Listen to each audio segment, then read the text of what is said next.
संक्षिप्त योग विशिष्ट निर्वाण प्रकरण और त्रात। प्राणियों की उत्पत्ति के दो भेद।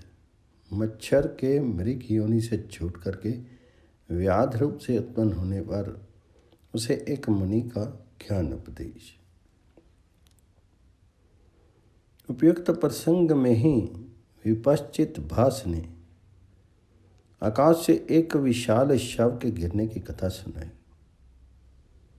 तदनंतर अग्निदेव के साथ हुए अपने संवाद की चर्चा करते हुए भास ने कहा कि मेरे पूछने पर अग्नि देवता ने शव का आदि से अंत तक पूरा वृत्तांत मुझे सुनाया और ये कहा कि वह शव मच्छर की योनि को प्राप्त हुआ था। उसी अति शूद्र शीर वाले सेदज मच्छर की आयु केवल 2 ही दिनों की हुई। उसका शीर इतना हल्का था कि वह फूंक मारने से ही उड़ जाता था।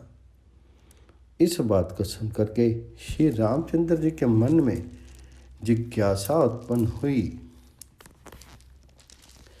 तब उन्होंने वशिष्ठ जी से पूछा। श्री राम जी ने पूछा, प्रभावशाली गुरुदेव, इस जगत में क्या समस्त प्राणियों की उत्पत्ति योनि से ही होती है अथवा अन्य किसी प्रकार से भी संभव है? तो श्री वशिष्ठ जी ने कहा, रघुनंदन, ब्रह्मा से लेकर तृण पर्यंत समस्त प्राणियों की उत्पत्ति 2 प्रकार से होती है, एक ब्रह्म में और दूसरी भ्रांतिज। उन दोनों का वर्णन करता हूं, सुनो। पूर्व जन्म के अनुभव से बद्धमूल हुए शीतता तदात्म्य के भ्रमवश प्राणियों की जो उत्पत्ति होती है वह भ्रांति कही जाती है, क्योंकि वह दृश्य के संग से होती है। नित्य मुक्त ब्रह्मा को कभी भी जगत भ्रांति तो होती नहीं, फिर भी वह सृष्टि के आदि में चतुर्विध जीव रूप से जो स्वयं अपने संकल्प से उत्पन्न होता है, उसका वह जन्म ब्रह्म में कहा जाता है। वह योनिज नहीं होता। श्री राम, उस मच्छर ने जगत भ्रांतिवश जन्म धारण किया था, वह ब्रह्म विवर्त से नहीं उत्पन्न हुआ। अब अग्नि के द्वारा कहा गया उसका अगला वृत्तांत विपश्चित से सुनो। अग्नि ने आगे कहा, उसने पृथ्वी पर ईख के झुरमुटों में हरी हरी घासों पर तथा मूंज कास आदि के अंबारों में गूंजते हुए दूसरे मच्छरों के साथ स्वयं भी गूंजते एवं क्रीड़ा करते हुए अपनी आयु का आधा दिन पूरा का पूरा भोग विलास से व्यतीत कर दिया। फिर वह बाल लीलावश अपनी पत्नी मच्छरी के साथ हरी हरी घासों के मध्य भाग रूपी हिंडोले में बहुत देर तक झूलता रहा। झूले के परिश्रम से थक करके वह जब वहीं कहीं विश्राम कर रहा था, तब तक हरिण के खुर अग्र रूपी पर्वत के गिरने से चकनाचूर हो गया। प्राण त्याग करते समय उसकी दृष्टि हरिण के मुख पर लगी थी, इसलिए पूर्व भावना के अनुसार बाह्य और अभ्यंतर इंद्रियों का ग्रहण करके वह मृग योनि में पैदा हुआ। वह हरिण वन में घूम रहा था कि एक व्याध ने उसे अपने धनुष द्वारा मार डाला। मरते समय उसकी दृष्टि व्याध के मुख पर पड़ी थी, इसलिए अगले जन्म में वह व्याध होकर के पैदा हुआ। वह व्याध अनेक वनों में घूमता किसी मुनि के तपोवन में जा पहुंचा। वहां वह विश्राम कर रहा था कि उसकी मुनि से भेंट हो गई। तब मुनि उसे ज्ञान उपदेश करने लगे। रे व्याध, तू क्यों भ्रम में पड़ा है? इस क्षण भंगुर संसार में अपने दीर्घ काल व्यापी दुख के लिए धनुष से इन मृगों को क्यों मारता है? अहिंसा, अभिधान आदि शास्त्र मर्यादा का पालन क्यों नहीं करता? अरे पुत्र, वायु से टकराए हुए मेघमंडल के लटकते हुए जल की बूंद की भांति आयु विनाशी है। भोग बादलों की झटा के मध्य कौंधने वाली बिजली की तरह चंचल हैं। जवानी के भोग विलास जल के वेग के समान चपल हैं। शरीर क्षण विध्वंसी है, अतः इस शरीर से भयभीत होकर के तो निर्वाण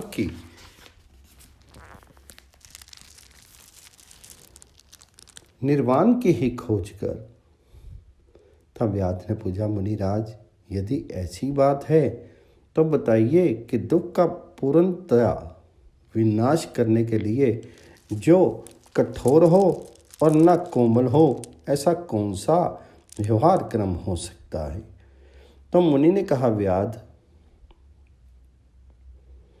तो इसी समय बाणों सहित इस धनुष को सदा के लिए त्याग दे और मुनि के से आचरण का आश्रय लेकर के दुख रहित हो यह निवास कर। श्री विशिष्ट कहते हैं, रामभद्र, उक्त मुनि के यो उपदेश देने पर उसने धनुष और बाणों के परित्याग करके मनुष्यों का सा आचरण अपना लिया। फिर बिना मांगे जो कुछ मिल जाता था उसी पर जीवन निर्वाह करते हुए वह वहीं रहने लगा। कुछ ही दिनों में सारा सार की विवेकशीलता ने उस मुनि के मन में उस प्रकार प्रवेश किया जैसे पुष्प गंध द्वारा मनुष्यों के हृदय में अपना स्थान बना लेता है। तदनंतर व्याध द्वारा किए गए प्रश्न के उत्तर में मुनि ने धारणा के अभ्यास से परकाया प्रवेश द्वारा देखे गए सपन का, दो जीवों के सम्मेलन से दुगने विश्व दर्शन का, एकता होने पर विश्व के देखने का, विस्तार पूर्वक प्रलय दर्शन का, प्रलय सागर के हटने, गांव में ब्राह्मण रूप में स्थिति, दूसरों के शीर से बाहर निकलने आदि का वर्णन करने के पश्चात कहा। मुनि बोले, व्याध, सृष्टि की उत्पत्ति का वस्तुतः कोई कारण नहीं है, अतः उसकी उत्पत्ति का अभाव स्पष्ट है। इसलिए सृष्टि शब्द और उसका अर्थ दोनों ही सरथा नहीं है। ऐसी स्थिति में कहाँ शरीर है, कहाँ हृदय है, कहाँ स्वप्न है, कहाँ जल आदि हैं, कहाँ ज्ञान है, कहाँ ज्ञान है और कहाँ जन्म मरण आदि हैं। वास्तव में तो ये निर्मल चिन्ह मात्र ही है, जिसकी अपेक्षा आकाश अत्यंत सूक्ष्म होते हुए भी उसी प्रकार स्थूल लगता है जैसे परमाणुओं के निकट पर्वत। वह चिद आकाश अपने आकाश रूप शरीर के विषय में स्वभावतः जो कुछ संकल्प करता है उससे वह अपने को जगत रूप से जानता है। जैसे स्वप्न में केवल चेतन जीव ही नगर रूप से प्रतीत होता है, वास्तव में वहाँ नगर आदि कुछ भी नहीं है। वैसे ही आत्म आकाश में शांत अखंड प्रत्यक्ष चिन्ह मात्र ही जगत रूप से भाषित होता है। जैसे नेत्रों में तिमिर रोग हो जाने से प्रकाश में आकाश में धुआं सा दिख पड़ता है, उस तरह चिद्रूपी दृष्टि में अज्ञान रूपी तिमिर रोग के कारण जगत का भान होता है, परंतु वस्तुतः न भान है न अभान है, न प्रतिभाषिक जगत है, न व्यवहारिक तथा भूत आकाश भी नहीं है, बल्कि केवल निराकार अनादि अनंत अद्वितीय चिद आकाश ही है। जिस हेतु से कारण के बिना स्वप्न में केवल शुद्ध दृष्टा ही भाषित होता है, उसी हेतु से जगत में भी कारण का अभाव है और उसमें न दृष्टा है न दर्शन। जैसे एक काल सृष्टि और प्रलय दोनों रूपों में व्याप्त है, अथवा बीज अंकुर से लेकर के पुष्प फल पर्यंत सभी अवस्थाओं में वर्तमान है, उसी प्रकार ब्रह्म सर्वव्यापी है, जो एक की दृष्टि में महान दीवाल रूप है, वहीं दूसरे की दृष्टि में निर्मल आकाश सा दिखता है। ये बात स्थिर स्वप्न, संकल्प और ब्रह्म आदि अवस्थाओं में देखी गई है। जैसे आत्मा एक निर्मल चिद्ध आकाश रूप होकर के स्वप्न में जगत की तरह प्रतीत होता है, उसी तरह जागरण में स्वप्न में भी भासित होता है। दोनों अवस्थाओं में उसकी जरा सी भी अन्यथा प्रतीति नहीं होती। अतः व्याध समस्त मनोव्यापार का त्याग कर देने पर तुम जैसा रहते हो वही तुम्हारा निरामय स्वरूप है। तुम वस्ता बाहर भीतर सर्वत्र अनंत आत्मा रूप से निरंतर स्थित हो।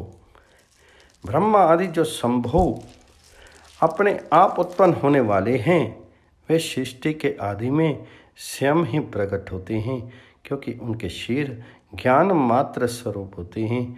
अतः उनके जन्म और कर्म नहीं होते। उनकी दृष्टि में न संसार है, न द्वैत है, न कल्पनाएं हैं। विशुद्ध ज्ञान स्वरूप शरीर वाले वे सदा सर्वात्म रूप से स्थित रहते हैं। सृष्टि के आरंभ काल में जैसे परब्रह्म स्वरूप ब्रह्मा आदि प्रकट होते हैं, उसी तरह सैकड़ों हजारों दूसरे जीव भी प्रकट होते हैं। किंतु जो ज्ञानी हैं वे अपने को ब्रह्म से भिन्न मानते हैं। वे असात्विक जीव इस जड़ दृश्य में द्वैत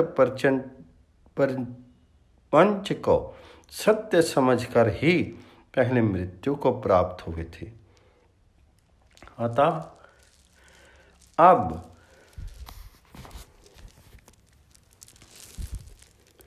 उनका कर्म सहित पुनः जन्म दिखाई देता है, क्योंकि उन्होंने स्वयं ही अचेतन देहात्म रूप होकर के अवस्तु का आश्रय ग्रहण किया है। सर्व आत्म रूप चेतन की निर्मलता स्वाभाविक है। नित्य ब्रह्म स्वस्वभाव में ही स्थित है। जिसे वह परमात्म स्वरूप ज्ञात हो गया है उसका वह कर्म नष्ट हो जाता है। तब जिसका अस्तित्व ही नहीं है उसके विनाश में कठिनाई की कौन सी है। जब तक पांडित्य की परमात्म स्वरूप के ज्ञान की प्राप्ति नहीं हो जाती तभी तक माया संसार भय को उत्पन्न करने में समर्थ होती है। पांडित्य वही है जिससे पुनः इस संसार चक्र में पतन नहीं होता। इसलिए विशुद्ध ज्ञान से भरपूर उस पांडित्य की प्राप्ति के लिए अविराम प्रयत्न करना चाहिए। इसके सिवा अन्य किसी उपाय से तुम्हारा ये संसार भय नष्ट नहीं हो सकता।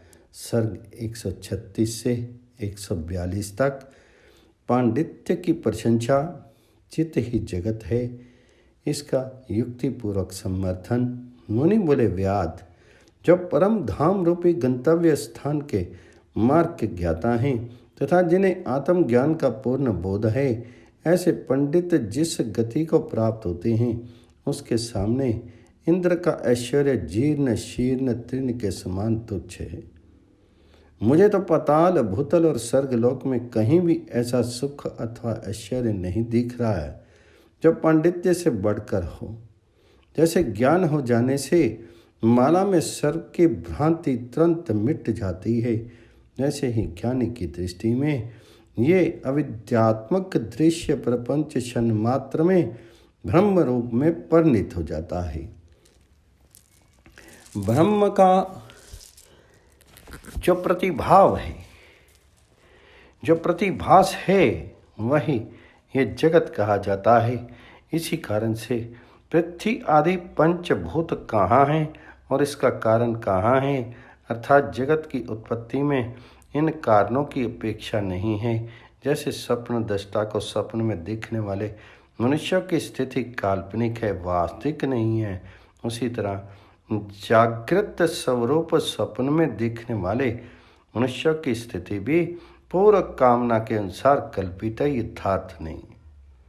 व्याध जैसे स्वप्नावस्था में तुम्हारे अंतःकरण के संकल्प में नगर दिखता है, वैसे ही ब्रह्म के संकल्प में ये सृष्टि वर्तमान है। और जैसी कार्य कारणता तुम्हारे स्वप्न काल में कही गई है, वैसी ही कार्य कारणता यहाँ भी है।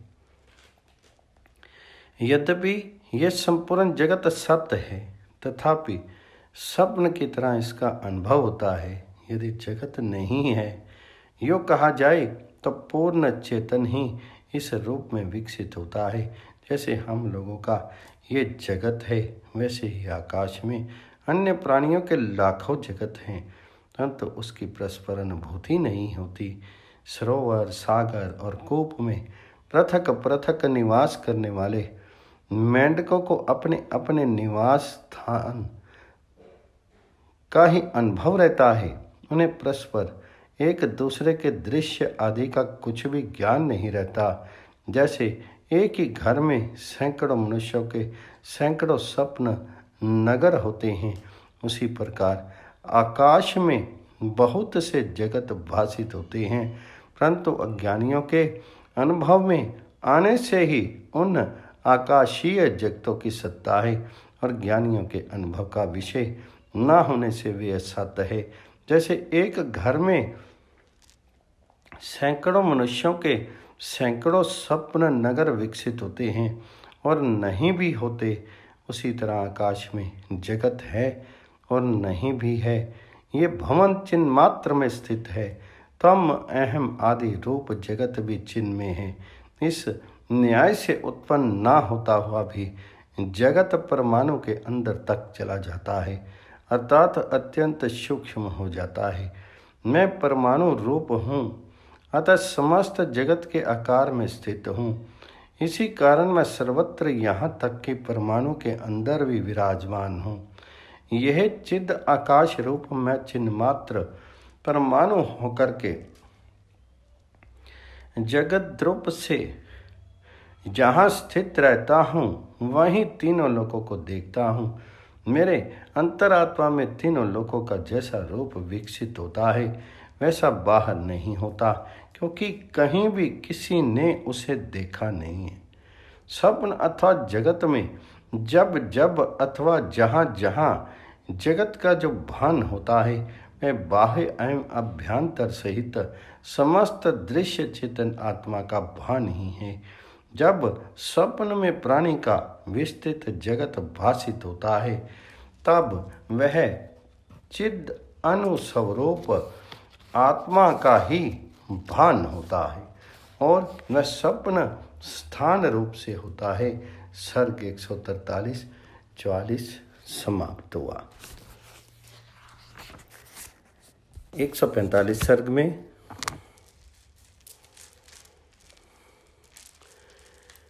मुनि का व्याध के प्रति बहुत से प्राणियों को एक साथ सुख दुख की प्राप्ति के निमित्त का निरूपण करना।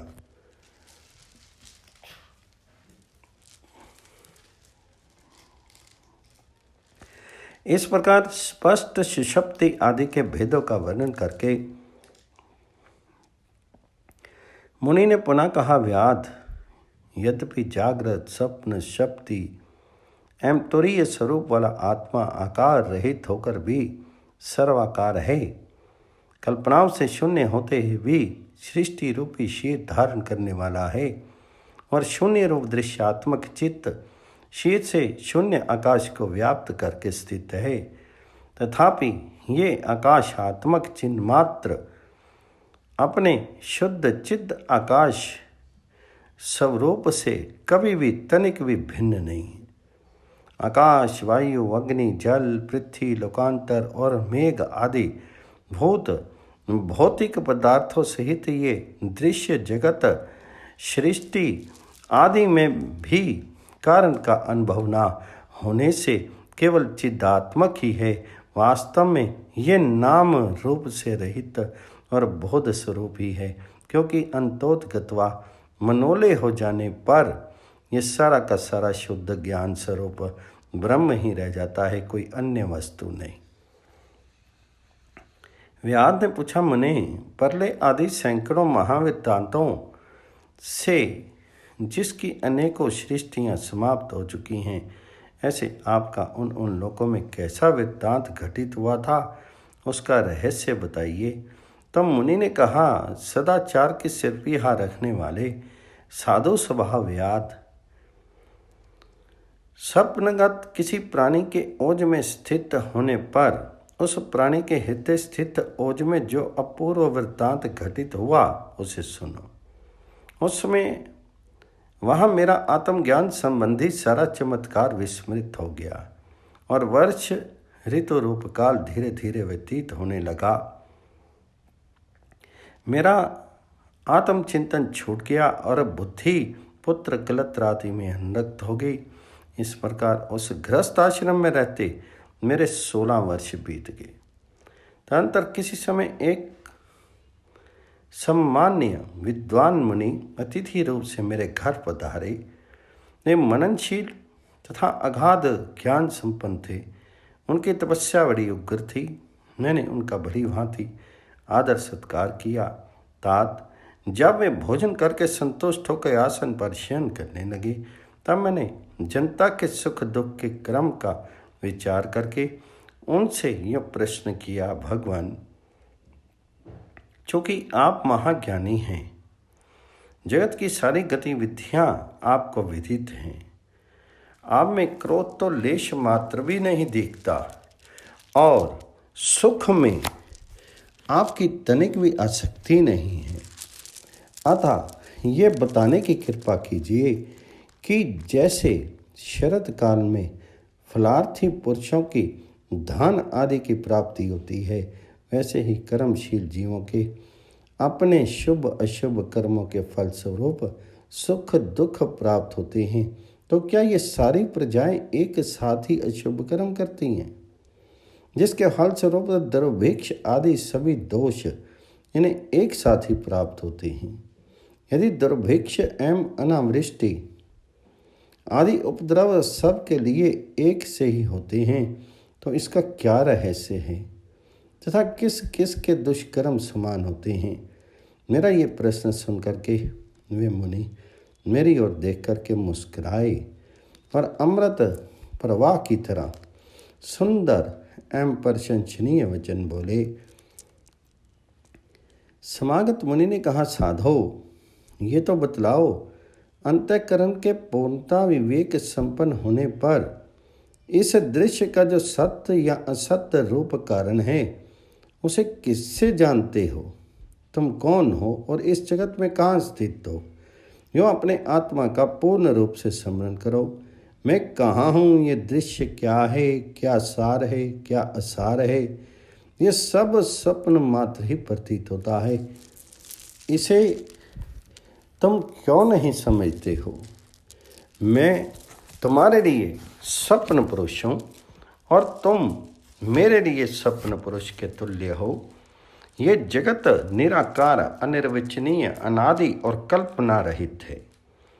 यह चिन्मात्र रूपी कांच की चमक के समान स्थित है। इस सर्वव्यापक चिन्मात्र स्वाभाविक रूप ही ऐसा है कि ये जहाँ जैसा समझता है वहाँ वैसा ही हो जाता है।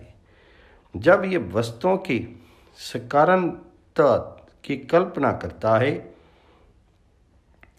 तब सब कुछ सकारण है, और जब अकारण तत्व की कल्पना करता है, तब सभी कुछ अकारण है। साधु पुरुष, जैसे बहुत से वृक्षों पर एक साथ बिजली गिरती है, वैसे ही कुछ प्राणियों के कतिपय दुष्कर्म रहने पर एक साथ ही दुख आदि के पहाड़ टूट पड़ते हैं।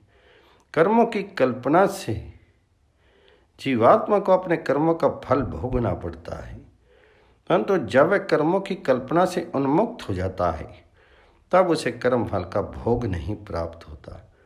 स्वप्न में नगर की भांति इस जगत में सहकारी कारण आदि कोई भी कारण नहीं है, इसलिए वह अनादि चेतन अजर मंगल में पर ब्रह्म ही है। ये स्वप्नवत जगत ब्रह्म कोई बिना कारण के प्रतीत होता है और कोई कारण के साथ। वास्तव में तो ये मिथ्या ही है। महामते, ये सारी सृष्टियाँ पहले से इसी तरह अकारण ही प्रवृत्त होती आ रही हैं। जैसे आकाश में देर तक देखते रहने से नेत्रों के सामने चक्राकार गोले दिखने लगते हैं, वैसे ही जगत में ये ढेर की ढेर सृष्टियाँ चक्कर काटती रहती हैं। चित्त शक्ति ने ही अपने में मैं ही अमुख हूँ, जो जिस जिस भानात्मक रूप की सता कल्पना की वे आज ही वैसे ही स्थित है। पुनः वही चित्त उससे भी उत्कृष्ट दूसरे महान यत्न से उसे अन्यथा करने में भी समर्थ है। विद्वान द्वारा जहाँ कारण की कल्पना की जाती है वहाँ तो कारण की सारता रहती है, और जहाँ उसकी कल्पना नहीं की जाती वहाँ कारणहीनता ही है। ये विस्तृत जगत पहले बवंडर की तरह असत ही आभासित हुआ, और उस समय जैसा भान हुआ वैसा ही आज विस्तृत है। कुछ लोग अपना शुभ अशुभ पुण्य पाप रूप कर्म मिला जुला कर करते हैं, अतः उन्हें उनका फल भी उसी तरह सम्मिश्रण रूप में मिलता है। सर्ग 145 से 149 समाप्त हुआ। मुनि के उपदेश से आत्मज्ञान की प्राप्ति। पूर्व देह में गमन की असमर्थता के विषय में प्रश्न करने पर देह आदि के भस्म होने के प्रसंग में मुनि के आश्रम और दोनों शिरों के जलने तथा वायु द्वारा उस अग्नि के शांत होने का वर्णन। मुनि ने कहा, व्यात, उस समय उन मुनि ने इस प्रकार की युक्ति से मुझे ऐसा ज्ञान उपदेश किया जिससे तत्काल ही ये तत्व मेरी बुद्धि में बैठ गया। जिन मुनि ने यह चंद्रोदय के समान मनोहर वचन कहा था, वे ही ये मुनिवर तुम्हारे बगल में बैठे हैं। उक्त मुनि को दिखा करके कहा, उनकी ओर दृष्टिपात करो, ये मोतीमान यज्ञ के समान हैं। इन्हें दृश्य के पूर्वापर का पूर्ण ज्ञान है। ये ही मेरे अज्ञान का विनाश करने वाले हैं। यद्यपि मैंने इनसे कहने के लिए प्रार्थना नहीं की थी, तथापि इन्होंने ही मुझसे ये बात कही थी। अग्नि बोले, विपश्चित। उन मुनि की ये बात सुनकर के वह व्याध उस समय विचारने लगा कि यह स्वप्न सृष्टि प्रत्यक्ष कैसे होगी। यूँ सोच करके उसे महान विस्मय हुआ। तब व्याध ने कहा, मुनि, भाव ताप का अपहरण करने वाले, आपने अभी अभी जो बात मुझसे कही है वे तो महान आश्चर्यजनक है और मेरे मन में नहीं बैठ रही है। मुनिवर, स्वप्न में जिसका आपने अपने उपदेशक रूप से वर्णन किया है, उन्हीं की जागृत में प्रत्यक्षता बतला रही हैं और मैं भी उन्हें प्रत्यक्ष देख रहा हूँ, इसलिए मैं इसे परम विस्मय की बात मानता। मुनि बोले, महाभाग व्याध, तदंतर यहाँ मेरी कौन सी विस्मयजनक घटना घटी, उसका मैं संक्षेप में वर्णन करता हूँ, सुनो। सहसा उतावली मत करो। तुम्हारे समीप बैठे हुए इन मुनिवर ने उस समय वहाँ मुझे ज्ञान उपदेश करने के लिए वैसा वर्णन किया था और मैं उन महात्मा की उस वाणी से तुरंत ज्ञान संपन्न हो गया। तत्पश्चात उनकी वाणी के प्रभाव से मुझे अपने पहले के अनादि सिद्ध सन्मात्र रूप निर्मल स्वभाव का स्मरण हो आया। फिर तो मेरे हृदय में ये भावना जाग उठी कि मैं भी वह मुनि था। ऐसा ध्यान आते ही प्रचुर आश्चर्यवश स्नान किए हुए की तरह मेरा हृदय आर्द्र हो गया।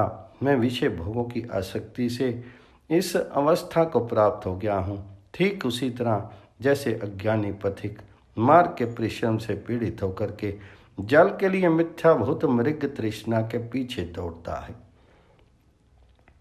अहो आश्चर्य है, बढ़ते हुए इस मिथ्या ज्ञान ने जो सरथा शून्य है मुझे ये किस दिशा को पहुंचा दिया।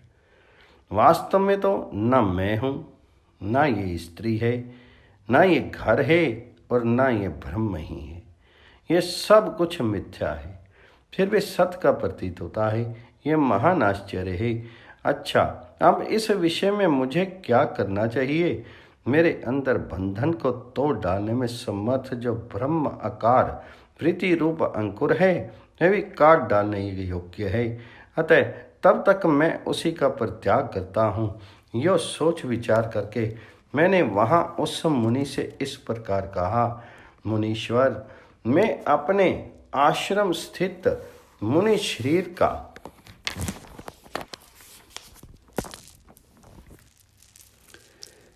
तथा जिस शरीर को देखने के लिए प्रवृत्त हुआ हूँ उसका भी निरीक्षण करने के लिए जाता हूँ। ये सुनकर के वे मुनिवर उस समय उठाकर हंस पड़े और मुझसे कहने लगे, ये दोनों शेर अब हैं कहाँ? वे तो अब बहुत दूर चले गए। अथवा वृत्तांतज्ञ, तुम स्वयं ही जाओ और उस वृत्तांत को देखो। वहाँ घटित हुई घटना को जब तुम यथार्थ रूप से देख लोगे तब स्वयं ही जान जाओगे। मुनि के यूँ कहने पर मैंने अपने उस प्राक्तन मुनि शीर का स्मरण करके वहाँ जाने की इच्छा से इस स्वप्न कल्पित रूप का परित्याग कर दिया और चिद आत्म रूप अपने जीव को प्राण के द्वारभूत पवन से संयुक्त कर दिया। चलते समय मैंने उस मुनि से कहा, मुनि, अपने प्राक्तन शेर का अवलोकन करके जब तक मैं लौटता हूँ तब तक आपको यहीं बैठे रहना चाहिए। यूँ कहकर के मैं वायु में प्रविष्ट हुआ। तदंतर मैं बड़ी उतावली के साथ उस वायु रूपी रथ पर आरूढ़ होकर के पुष्प की सुगंध की तरह उस अनंत आकाश में जाकर के चिरकाल तक भ्रमण करता रहा। परंतु बहुत देर तक भटकते रहने पर भी मुझे वहाँ से निकलने के लिए उस प्राणी के गले का छिद्र आदि कोई मार्ग प्रशस्त नहीं हुआ। तब मैंने मुनि के पास जाकर के उनसे पूछा, मुनिराज, यदि मैं स्थावर पर्यंत अपने विस्तृत संसार मंडल में चिरकाल तक भ्रमण करता रहा तथापि मुझे वह गले का छिद्र नहीं प्राप्त हुआ, इसका क्या कारण है? मेरे युग प्रश्न करने पर वे महर्षि मुनि बोले, कमलनयन, तुम उस शरीर वृत्तांत को उपदेश किए के बिना ही स्वयं अपनी बुद्धि से कैसे जान गए? यदि योग से एकाग्र हुई बुद्धि के द्वारा तुम स्वयं ही इसका अवलोकन करते हो तब तो हाथ पर रखे हुए कमल की तरह तुम्हें उसका पूर्णता ज्ञान है ही। तथापि यदि तुम्हें मेरे मुख से सुनने की इच्छा है तो मैं उस यथा घटित वृत्तांत का पूर्ण रूप से वर्णन करता हूँ, सुनो। तुम अपने को जैसा समझते हो वैसे व्यष्टि जीव रूप नहीं हो। तुम तो समस्त प्राणियों के तप रूपी कमल के लिए सूर्य रूप, कल्याण रूपी कमलों की खान और भगवान श्री हरि के नाभि कमल की कर्णिका अर्थात हिरण्य गर्भ हो। वही तुम किसी समय व्यष्टि भाव रूप स्वप्न देखने की इच्छा से तपस्या में स्थित होकर के उस पुष्ट हुई बुद्धि द्वारा किसी प्राणी के हृदय में प्रविष्ट हुए। जिस हृदय में तुमने प्रवेश किया था वहाँ पृथ्वी और स्वर्गलोक जिसका उदर है उस विस्तृत लोकी को देखा था। इस प्रकार यद्यपि तुम वहाँ बड़ी देर तक स्वप्न देखने में व्यग्र थे तथापि तुम्हारे शरीर में और महामन में सोए हुए उस जीव के शरीर में जिसमें तुम स्थित थे आग लग गई। फिर तो धुएं से धूमिल हुए मेघ रूपी वस्त्रों से आच्छादित आकाश चंदोवा सा मालूम पड़ने लगा। अलात चक्र से उड़ती हुई बड़े बड़े चिंगारियाँ सूर्यमंडल एवं चंद्रमंडल से जान पड़ने लगी। उस अग्नि ने जले हुए मेघों पर भस्म पूर्ण धुएं के मेघ रूपी कंबलों द्वारा आकाश को ऐसा आच्छादित कर दिया था मानो वह नीले आकाश दल की रक्षा कर रही हों। दूर देश में स्थित लोगों ने उसे एक जगह स्थिर हुई बिजली सा देखा। उसकी प्रभा से आकाश पिघले हुए स्वर्ण रस से अनुलिप्त फर्श सा लग रहा था। उसकी दीप्तिमती चिंगारियाँ उड़ उड़कर आकाश में पहुँच रही थी जो ताराओं की संख्या को दुगनी बना रही थी। वह वक्षस्थल में स्थित ज्वाला रूपी बाल विनीताओं के कटाक्षों से आनंद प्रदान कर रही थी। उन दावाग्नि ने, जो प्रलय अग्नि के समान भीषण थी तथा वेगपूर्वक रेंगते हुए सर्प की तरह चारों ओर फैल रही थी, तुम्हारे आश्रम के साथ साथ तुम्हारे और उस प्राणी के शीर को भी जला करके भस्म कर दिया। व्याध ने पूछा, मुने, वहाँ उस अग्निदाह के उत्पत्ति का प्रधान कारण क्या है, तथा वह वन और आपके वे शिष्य सब के सब एक साथ ही कैसे नष्ट हो गए? तब मुनि ने कहा, व्याध, जैसे संकल्प आदि के विनाश और उदय में संकल्पकर्ता के मन का स्पंदन ही कारण है, वैसे ही त्रिजगत का संकल्प करने वाले विधाता का मन स्पंद ही त्रिजगत है, और वहीं तुरंत उसके विनाश और उदय का कारण है। चूँकि ब्रह्मा का संकल्प नगर ही जगत है, इसलिए उसके मन का स्पंदन ही इस संसार में प्रजाओं की उन्नति, क्षय, शोभ, वृष्टि और अवृष्टि आदि का कारण है। ब्रह्मा का मानसिक संकल्प इस त्रिलोकी का कारण है, अतः ये त्रिलोकी की कल्पित है। विद्वानों की निर्मल दृष्टि में चिद आकाश की ही शोभा विकसित होती है, किंतु जो मूर्ख हैं उनकी दृष्टि में वह जैसी अथवा जिस प्रकार की भासती है तन में हो जाती है, वास्तव में तो वह सत्य नहीं है। सम आगत मुनि ने कहा, मुनि, वहाँ उस अग्नि ने दोनों शीर, आश्रम, नगर, वे घर और वे वृक्ष आदि सबको सूखे तिनके के समान शीघ्र ही जला करके राख का ढेर बना दिया, तथा अत्यंत दाह के कारण जिसकी बड़ी बड़ी शिलाएं फटकी थी, ऐसे तुम्हारे उस आश्रम में सोए पड़े हुए वे दोनों शीर भस्म हो गए। इस प्रकार संपूर्ण वन को पूर्ण रूप से जला करके वे आग धीरे धीरे उसी प्रकार शांत होगी जैसे समुद्र के जल को पी करके अगस्त जी शांत हो गए थे। तत्पश्चात वह अग्नि अदृश्य होगी। उस अग्नि के अदृश्य हो जाने पर वायु उस संपूर्ण भस्म राशि को, जो पहले हवा के लगने से उद्दीप्त होकर के फिर अत्यंत शीतल हो गई थी, पुष्प राशि के भांति कन कन करके उड़ा लेगी। इससे अब पता ही नहीं चलता कि वह आश्रम कहाँ था और वे दोनों शीर कहाँ चले गए, तथा जो पेठी की तरह बहुत से लोगों का निवास स्थान था, वह नगर जागृत पुरुष के स्वप्न नगर की तरह कहाँ विलीन हो गया। इस प्रकार जब तुम्हारे तथा इस प्राणी के शीर का अभाव हो गया, उस समय तुम स्वप्न के भ्रम से ग्रस्त थे, परंतु उस समय तुम्हारी संवित ही सफेद थोड़ी थी, इसलिए कहाँ बाहर निकलने का द्वारभूत उस प्राणी के गले का छिद्र और कहाँ तुम्हारा वह विराट आत्मा, अर्थात दोनों में महान अंतर है।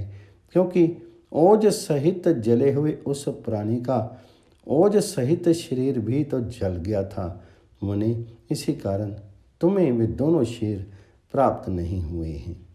क्योंकि इस समय तुम जिसका अंत नहीं है, ऐसे स्वप्न संसार रूपी जागृत अवस्था में स्थित हो। सुव्रत इस प्रकार तुम्हारा ये स्वप्न ही जागृत अवस्था को प्राप्त हो गया है और हम सब लोग तुम्हारे स्वप्न पुरुष हो गए हैं। यूँ तुम हमारे स्वप्न पुरुष हो और हम लोग तुम्हारे स्वप्न पुरुष हैं, किंतु ये चिद आकाश रूप आत्मा सदा अपने स्वभाव में ही स्थित है। स्वप्न पुरुष होते हुए जब से तुम्हें मैं जागृत पुरुष हूँ ऐसी प्रतीति हुई, तब से तुम जागृत पुरुष बन करके पूर्ण रूप से ग्रस्त आश्रम में स्थित हो। तात इस प्रकार वहाँ जैसी घटना घटी थी वह सारा प्रसंग मैंने तुम्हें पूर्ण रूप से सुना दिया। अब यदि तुम्हें मेरे कथन में संदेह हो तो तुम स्वयं ही ध्यान द्वारा इस अनुभूत दृश्य को देख सकते हो। इस प्रकार जो आदि और मध्य से रहित है, जिसका रूप अनंत है, तथा क्षीर अपनी विकसन शक्ति के उत्कर्ष से चंचल हो रहा है। ऐसा ये ज्ञान स्वरूप चिन्ह में आत्मा ही स्वयं अपने आप में अनेक शुभ अशुभ सृष्टियों के रूप में आकाश में फैले हुए सूर्य के सुनहले घाम की तरह विकसित होता है। सर्ग 105, 151, 150 से 151 समाप्त हुआ।